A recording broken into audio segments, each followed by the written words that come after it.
सद्भावना city news Uttar Pradesh Uttarakhand आपको खबरों में रखे सबसे आगे।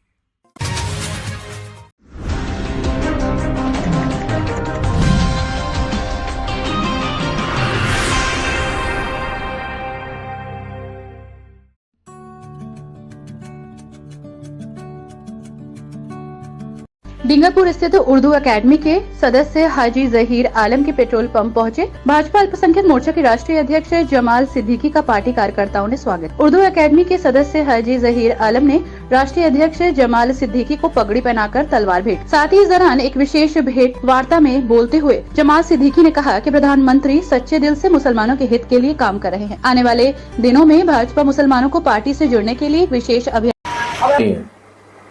हाँ, लेकिन सेवा के लिए सत्ता की आवश्यकता होती है। सत्ता के माध्यम से हम अच्छी सेवा कर सकते हैं, इसलिए चुनाव को उत्सव के रूप में हम मनाते हैं। आने वाले समय में जो प्रधानमंत्री श्री नरेंद्र मोदी जी का गरीब कल्याण का काम है, वो समाज के अंतिम आदमी तक पहुंचे, उसके लिए भारतीय जनता पार्टी अल्पसंख्यक मोर्चे की तरफ से अभी इसमें यात्रा का भी हमने प्लान किया है। हमने 65 ऐसे लोकसभा चिन्हित किए हैं, उसमें उत्तर प्रदेश के भी 12 लोकसभा है कि जहां पर 30% से ज्यादा मुसलमान रहते हैं। उनके बीच में हम जाएंगे। एक लोकसभा में लगभग 5000 हम मोदी मित्र बनाने वाले हैं। उन मोदी मित्र के माध्यम से सरकारी योजनाओं का कैंप लगाएंगे। जो सरकार के लाभ हैं वो गरीब आदमी तक पहुंचाएंगे। जो गरीब आदमी की चिंताएं हैं, परेशानियां हैं, वो सरकार तक पहुंचाएंगे। ये कार्यक्रम हम चलाने वाले हैं। दूसरा जो है कार्यक्रम, एक सूफी समाज अभियान हम चलाने वाले हैं। देश भर में जो हमारे सूफी संत हैं, जो सूफी विचारधारा के लोग हैं, उनको साथ जोड़ने के लिए हम एक ड्राइव चलाने वाले हैं। उसके लिए अभी हमने संगठन तैयार किया है, क्योंकि हमने देखा है कि सूफियों से दुआ लेने सब जाते हैं, लेकिन उनकी चिंता कोई नहीं करता है। उनके सुख दुख में भागीदार कोई नहीं हो पाता है। इसलिए हम एक टीम बनाकर उनकी चिंता करेंगे, सरकार से उनको जोड़ने का काम करेंगे, मोदी जी से उनको जोड़ने का काम करेंगे, जिससे कि उनके माध्यम से भी सरकारी योजनाएं तक पहुंचाई जा सके, उनकी सुरक्षा की दृष्टि से भी काम किया जा सके। इस पर भी हम प्रयास करने वाले हैं। आने वाले समय में प्रधानमंत्री मोदी जी जो एक पशमीना समाज है, जिसके लिए बहुत चिंतित है, उसका विकास होना चाहिए। क्योंकि समाज का अगर सर्वांगीण विकास चाहिए, चौतरफा विकास चाहिए, तो कोई छूटना नहीं चाहिए।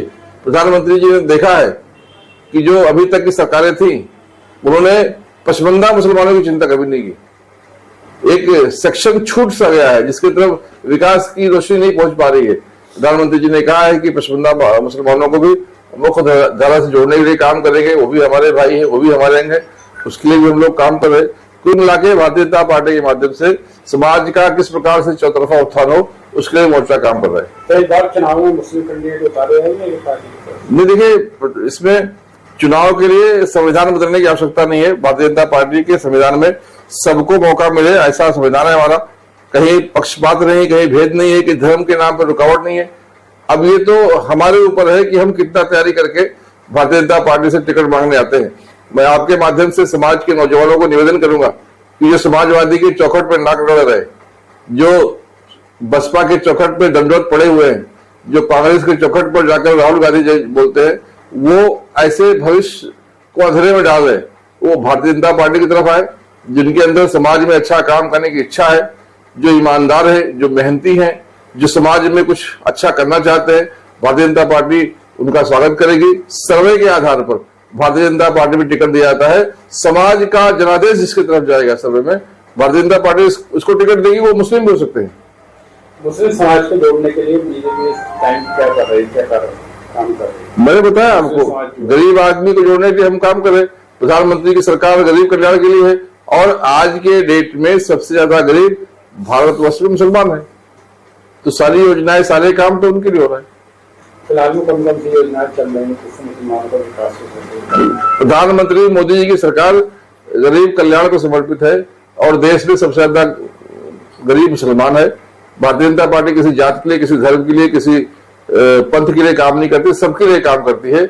और जो योजनाएं निकाली गई हैं उसमें सबके लिए योजनाएं हैं, लेकिन उसमें सबसे ज्यादा फायदा मुसलमान को हो रहा है। 350 ऐसी योजनाएं हैं जो मुसलमानों के लिए है, उसका हम अलग से काम कर रहे हैं, जो प्रधानमंत्री 15 सूत्रीय कार्यक्रम के माध्यम से चलाया जा रहा है। लेकिन जो सबके लिए योजनाएं हैं, चाहे वो घर की प्रधानमंत्री घर योजना हो, प्रधानमंत्री सड़क योजना हो, प्रधानमंत्री नल योजना हो, प्रधानमंत्री जल योजना हो, प्रधानमंत्री स्वास्थ्य बीमा योजना हो, प्रधानमंत्री जनधन योजना हो, उजाला योजना हो, सारी योजनाएं वो हम उन तक पहुंचाने का काम करें जो देश में गरीब हैं, जो वंचित है, जो शोषित है, जो पीड़ित है। और मुझे इसमें बहुत खुशी इस बात की कि इसका सबसे ज्यादा लाभार्थी मुसलमान है। क्या अपील करना चाहेंगे मुसलमानों से चुनाव को लेकर? मैं ये कहना चाहूंगा कि देश में एक बहुत बड़ा परिवर्तन आ रहा है और आ गया है। इस परिवर्तन को आगे बढ़ाने के लिए हमें प्रधानमंत्री मोदी जी को फिर से एक बार 2024 में मौका देना चाहिए। प्रधानमंत्री जी के हाथ को मजबूत करना चाहिए। ये सौभाग्य की बात है कि देश में आज प्रधानमंत्री जैसा नेता है हमारे पास है। जो पड़ोस का पाकिस्तान है वो भी दुआ करता है, या अल्लाह हमारे पास भी मोदी हो जाए। तो हमारे पास मोदी जी हैं जो देश का नेतृत्व कर रहे हैं, और आज उनके नेतृत्व को पूरी दुनिया मांग रही है। पूरी दुनिया को नेतृत्व करने की क्षमता प्रधानमंत्री श्री नरेंद्र मोदी जी में है। तो मैं अपने मुस्लिम भाइयों से अपील करूंगा कि हम सब मिलकर प्रधानमंत्री जी को फिर से मजबूत बनाएं। देश का जो पूरे दुनिया में नाम है, एक सम्मान है, एक आदर के जैसे हमारी तरफ देखते लोग, इसके लिए हम सब मिलकर भारतीय जनता पार्टी